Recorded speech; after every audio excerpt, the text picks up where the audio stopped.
Elasticity of demand, मांग की लोच।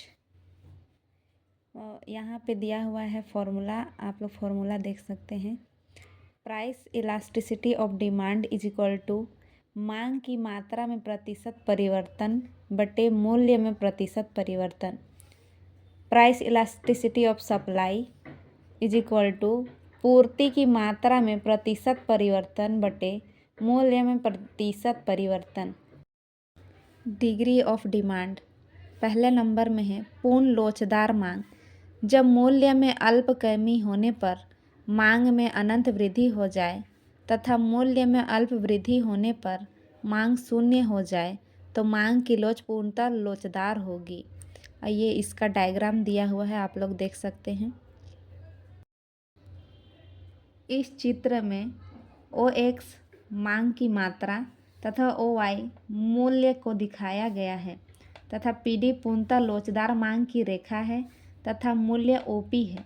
चित्र से स्पष्ट है कि मांग की रेखा PD वास्तव में OX के समानांतर है, जिसका अर्थ यह है कि मूल्य OP में थोड़ी सी भी कमी हो तो मांग बढ़कर अनंत हो जाएगी तथा मूल्य की थोड़ी सी वृद्धि से मांग घटकर शून्य हो जाएगी।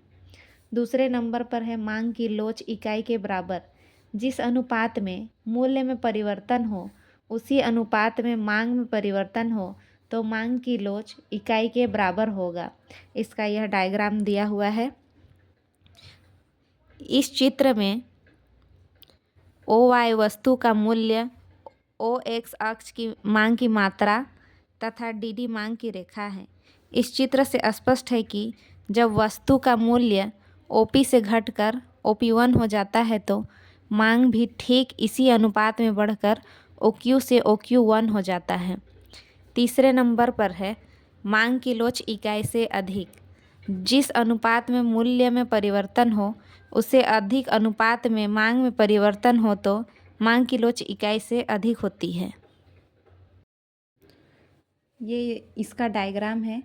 इस चित्र में OY मूल्य तथा OX मांग की मात्रा है और DD मांग की रेखा है। इस चित्र से स्पष्ट हो जाता है कि वस्तु का मूल्य OP से घटकर OP1 हो जाता है तो मांग उससे अधिक बढ़कर OQ से OQ1 हो जाता है। चौथे नंबर में है मांग की लोच इकाई से कम। जिस अनुपात में मूल्य में परिवर्तन हो उससे कम अनुपात में मांग में परिवर्तन हो तो मांग की लोच इकाई से कम होगी। ये इसका डायग्राम है और ये इसका एक्सप्लेनेशन है। इस चित्र में OY वस्तु का मूल्य, OX अक्ष पर मांग की मात्रा तथा DD मांग की रेखा है। इस चित्र से यह स्पष्ट हो जाता है कि जब वस्तु का मूल्य OP से घटकर OP1 हो जाता है तथा मांग की मात्रा OQ से कम अनुपात में बढ़कर OQ1 हो जाता है।